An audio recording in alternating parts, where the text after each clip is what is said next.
Estudiantes internautas, les doy la más afectuosa bienvenida a un video más de PEPS, tu profe digital. El día de hoy veremos cómo realizar un análisis vertical de los estados financieros. Pero antes de iniciar este video, envío un agradecimiento y un afectuoso abrazo a todos, todas y cada uno y una de los habitantes de la República Argentina. Muchas gracias a todos, todas, debido a que la Argentina la semana pasada se convirtió en el país que después de México más personas vieron mis videos. Muchas gracias de verdad por este apoyo. El canal seguirá creciendo poco a poco gracias a ustedes. Tengo la esperanza y el deseo de que los videos les sean útiles por siempre. Por eso les pido atentamente que sean tan amables de escribir en los comentarios si quieren que les grabe sobre algún tema cuantitativo. Con muchísimo gusto yo lo haré. Muy bien, ahora iniciemos por mostrar un video, por supuesto con los créditos correspondientes, en donde se explica ampliamente cómo realizar un análisis vertical de los estados financieros. Comenzamos. El análisis vertical consiste en determinar el peso proporcional, o sea, el peso porcentual, de cada cuenta, dentro del estado financiero analizado. Esto permite determinar la composición y la estructura de los estados financieros. El análisis vertical es de gran importancia, especialmente a la hora de establecer si una empresa tiene una distribución de sus activos equitativa y de acuerdo con las necesidades financieras y operativas. Por ejemplo, supongamos que una empresa que tiene unos activos totales de 5.000 pesos y en su cuenta de efectivo posee 800 pesos. Esto quiere decir que el 16% de sus activos está representado en efectivo. Este dato puede servir para determinar si la empresa puede tener problemas de liquidez, o también puede significar unas equivocadas o deficientes políticas de manejo del efectivo. ¿Cómo se hace el análisis vertical? Sabemos que el objetivo del análisis vertical es determinar qué tanto representa cada cuenta dentro de su total respectivo. Por ejemplo, qué porcentaje representa cada cuenta del activo dentro del total del activo. Para obtener estos datos, primero, se debe dividir la cuenta que se quiere determinar entre su total respectivo. Y luego se procede a multiplicar el resultado por 100. Por ejemplo, si el total del activo es de 200 y el inventario es de 20, entonces tenemos que dividir 20 entre 200 y multiplicar por 100, lo cual da 10%. Es decir, que el inventario representa el 10% del total de los activos. Primero vamos a dar una empresa de ejemplo. Debemos decir que este es un ejemplo muy simple, y que normalmente los estados financieros tienen más cuentas que las que se muestran aquí. Esta es la tienda La Esperanza, Sociedad Anónima. Tenemos sus estados financieros muy simplificados para el año que termina el 31 de diciembre de 2009. Primero, este es el estado de resultados. La empresa tiene ventas por 10.000 pesos. Un costo de ventas de 6.000 pesos. Lo que da una utilidad bruta de 4.000 pesos. Además se tienen gastos de operación por 2.500 pesos. Esto da una utilidad de operación de 1.500 pesos. Además se registran gastos financieros por 500 pesos. Y esto da una utilidad neta de 1.000 pesos. Después tenemos el balance general. Este balance presenta un saldo de efectivo de 2.000 pesos. Cuentas por cobrar de 1.500 pesos. Inventarios por 1.000 pesos. Esto da un total de activo circulante por 4.500 pesos. El activo fijo neto equivale a 8.000 pesos. Así el total de activo es por 12.500 pesos. Con respecto a los pasivos circulantes, tenemos cuentas por pagar por 2.500 pesos.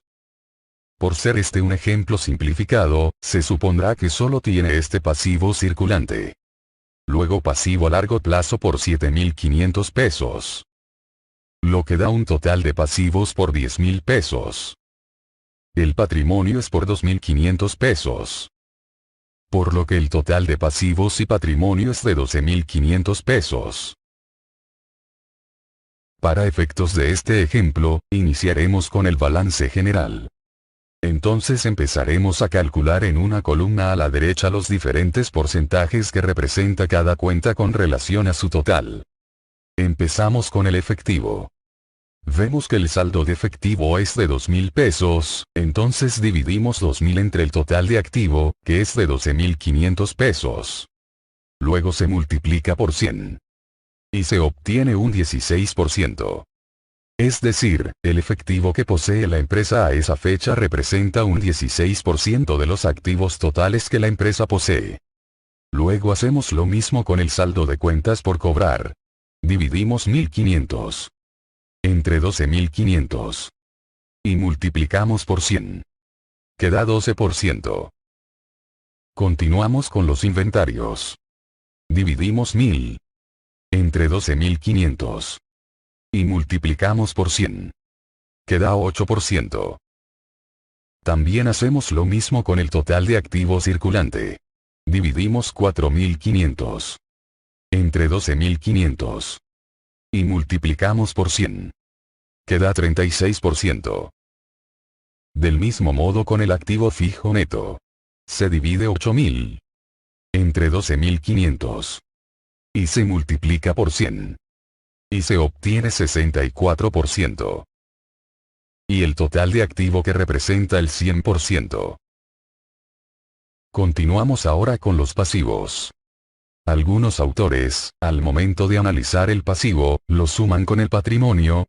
Es decir, toman el total del pasivo y patrimonio juntos, y con referencia a este valor, calculan la proporción de cada cuenta del pasivo y patrimonio. Se debe tener claro que el pasivo consiste en las obligaciones que la empresa tiene con terceros. En tanto que el patrimonio es una obligación con los socios o dueños de la empresa. Por lo que es importante separarlos para poder determinar la verdadera capacidad de pago de la empresa y las verdaderas obligaciones que ésta tiene. Por tanto, en el caso de los pasivos se dividirá entre el total de pasivo. Entonces, se toma el saldo de las cuentas por pagar. Y se divide 2.500 entre 10.000 pesos, que es el saldo del total del pasivo. Y se multiplica por 100. Y se obtiene 25%. Esto quiere decir, que el 25% de las deudas de esta empresa consisten en deudas a corto plazo, como el crédito de los proveedores. Después, se toma el saldo del pasivo a largo plazo. Y se divide 7.500 entre 10.000 pesos, que es el saldo del total del pasivo. Y se multiplica por 100. Y se obtiene 75%. Y el total del pasivo que es un 100%. Finalmente, se hace el mismo procedimiento con las cuentas de patrimonio. En este caso, se supone que solo hay una cuenta de patrimonio, que es el capital social. Entonces, se toma el saldo del capital social, que es 2.500. Y se divide entre el total de patrimonio, que es 2.500. Y se multiplica por 100. Y se obtiene 100%. O sea, que todo el patrimonio consiste en aporte de socios. Ahora efectuamos el mismo proceso con los datos del estado de resultados. Entonces, empezaremos a calcular en una columna a la derecha los diferentes porcentajes que representa cada cuenta con relación a las ventas. Empezamos con las mismas ventas. Vemos que el saldo de ventas es de 10.000 pesos, entonces dividimos 10.000 entre 10.000. Luego se multiplica por 100. Y se obtiene un 100%. En realidad era innecesario hacer las operaciones, pues siempre dará 100% en esta primera línea. Continuamos con el costo de ventas. Vemos que el saldo del costo de ventas es de 6.000 pesos, entonces dividimos 6.000 entre el total de ventas, que es de 10.000 pesos. Luego se multiplica por 100. Y se obtiene un 60%. Después, se sigue con la utilidad bruta, cuyo saldo es 4.000 pesos. Entonces dividimos 4.000 entre el total de ventas, que es de 10.000 pesos. Luego se multiplica por 100. Y se obtiene un 40%. Ahora, se sigue con los gastos de operación, cuyo saldo es 2.500 pesos. Entonces dividimos 2.500 entre el total de ventas, que es de 10.000 pesos. Luego se multiplica por 100, cuyo resultado es 25%. Después, se sigue con la utilidad operativa. Su saldo es 1.500 pesos. Entonces dividimos 1.500 entre el total de ventas, que es de 10.000 pesos. Luego se multiplica por 100. Queda un 15%. Posteriormente, se toman los gastos financieros, cuyo saldo es 500 pesos. Por lo que dividimos 500 entre el total de ventas, que es de 10.000 pesos. Luego se multiplica por 100. Y se obtiene un 5%. Finalmente, se toma el saldo de la utilidad neta. Con un saldo es 1.000 pesos, y así, dividimos 1.000 entre el total de ventas, que es de 10.000 pesos. Luego se multiplica por 100. Y se obtiene un 10%. El análisis vertical de un estado financiero permite identificar claramente cómo está compuesto y cómo se estructura cada uno de los estados financieros. Y, así, se procede a interpretar dicha información. Para esto, cabe resaltar que cada empresa es un caso particular, pues no existen reglas que se puedan generalizar. El análisis depende de las circunstancias, o sea, de la situación y los objetivos de cada empresa. Y para lo que una empresa es positivo, puede que no lo sea para la otra. A modo de ejemplo, podemos decir que, al analizar el balance general, caja y bancos, no debe ser muy representativo, puesto que no es rentable tener una gran cantidad de dinero en efectivo, pues no está generando rentabilidad alguna. Es decir, que una empresa debe procurar por no tener más efectivo de lo estrictamente necesario. Una de las cuentas más importantes, es la de inventarios. E igual que todos los activos, debe representar solo lo necesario. Los activos fijos, que representan bienes que la empresa necesita para poder producir, como maquinaria, terrenos, edificios, y equipos, suelen ser representativos, excepto, en ciertas empresas de servicios. Con respecto a los pasivos, es importante que los pasivos corrientes sean poco representativos. Y es necesario que sean mucho menores que los activos corrientes, ya que, de lo contrario, el capital de trabajo de la empresa se ve comprometido. Así como se analiza el balance general, se puede también analizar el estado de resultados. Se puede decir que el costo de ventas no debe ser muy alto, pues si fuera muy alto la empresa podría tener dificultades para cubrir sus gastos operativos y financieros, y que quede una utilidad suficiente para los accionistas.